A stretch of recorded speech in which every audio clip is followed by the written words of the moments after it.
Another day, another new Chinese EV brand. This time, it's from one of China's largest automakers, Changan. It's called Qiyuan, and this is their first model, the A07 sedan.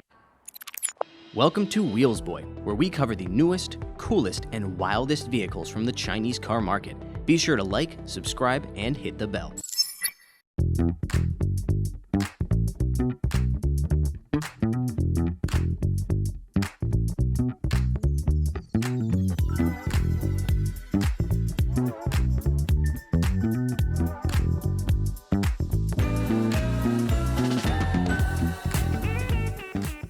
Qiyuan, which has one of the more, shall we say, expressive badges of any recent brand, is situated in a very competitive price segment of the Chinese NEV market. The A07, its current flagship sedan, is priced between $21,000 and $24,000 US.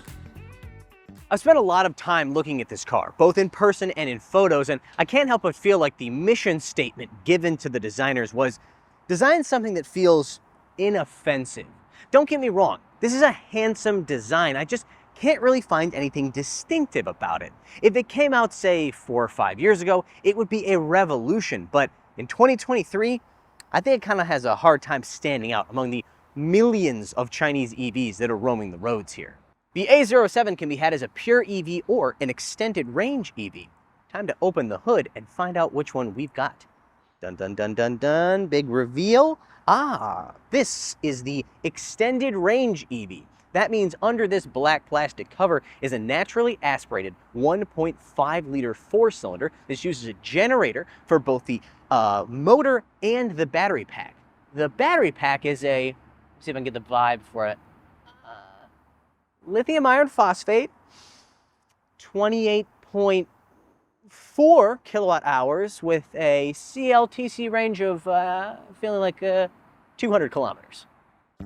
Pure EV models have a 58.1 kilowatt hour lithium iron phosphate pack and a claimed range of 515 kilometers. Both EREV and EV models have fast charging, with the latter able to go from 30 to 80% in about 25 minutes. Time for another reveal. Is this a true liftback, or will it disappoint me by having a traditional trunk like so many swoopy roofed EVs in the past? Let's hit the button and find out. It's a liftback! Fantastic!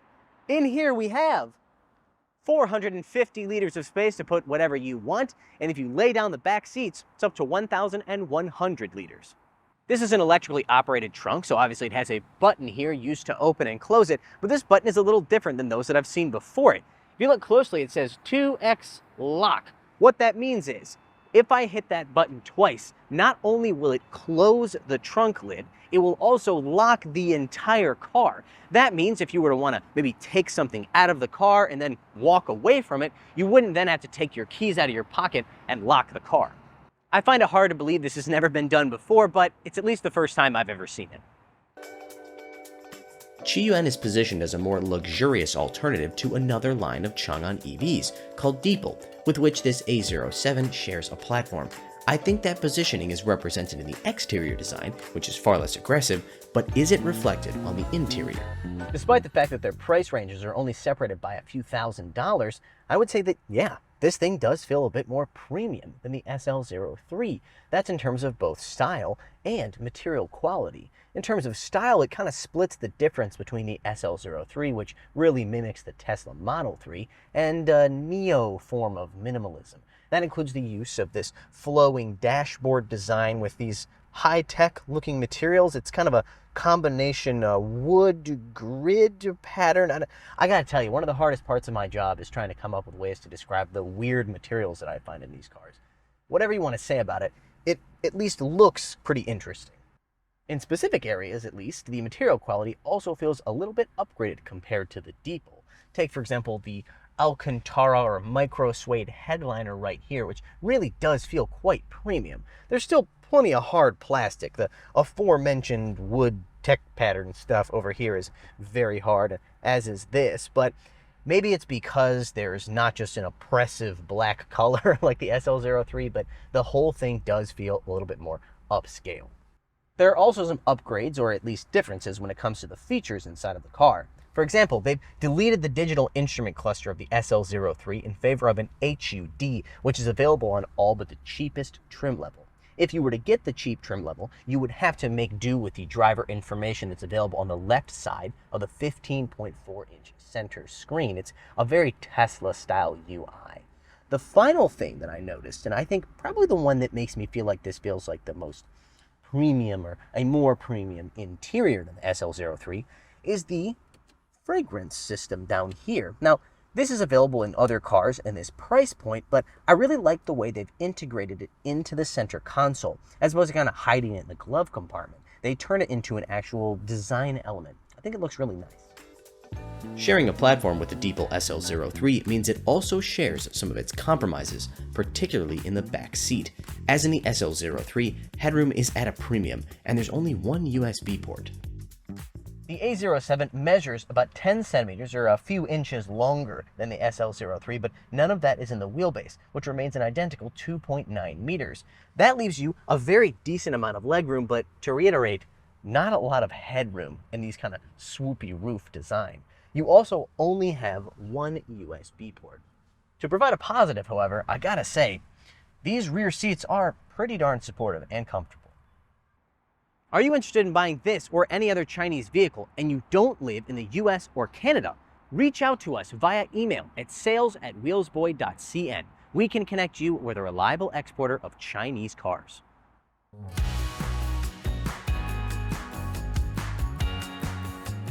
This isn't what I would describe as a numbers car, but let's talk about the numbers just to cover our bases, shall we?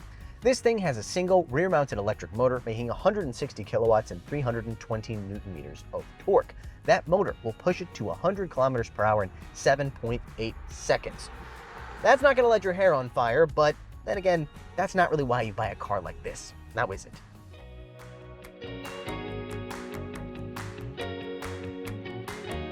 The rear-mounted motor on the pure EV model makes an extra 30 kilowatts, but the same torque, and manages to do the 100 km/h deed in just 6 seconds flat. It's hard not to think about the SL3 when driving this car, because as I've said, they share the same platform and also the same powertrains as well.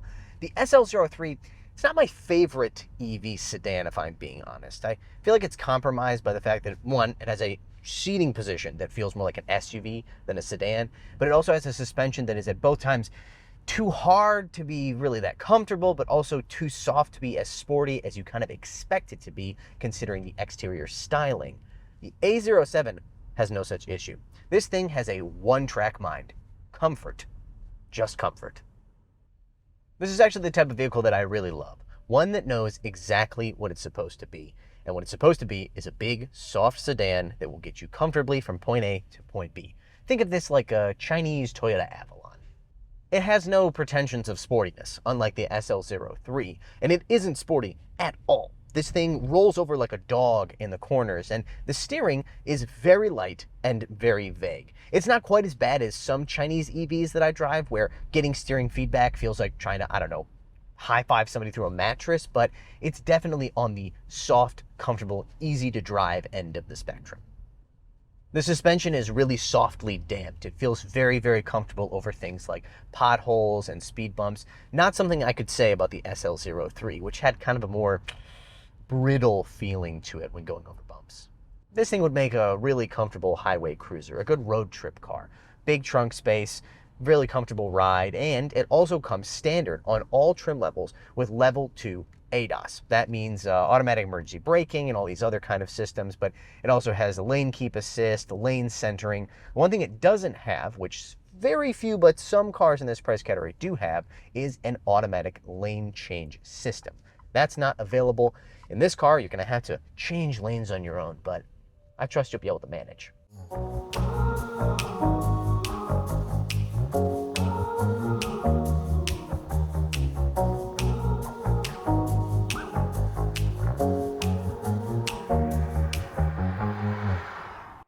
When I first learned about the Changan brand, I was confused. After all, Changan already has the Deepal brand for selling affordable EVs. Why do they need another brand? I already think there's too many Chinese EV brands to begin with. That, however, was when I figured this thing was just going to be a carbon copy of a Deepal. Having experienced it, however, I have to admit, This thing is different from a Deepal, inside, outside, and from behind the wheel. Certainly different enough to justify the existence of Changan.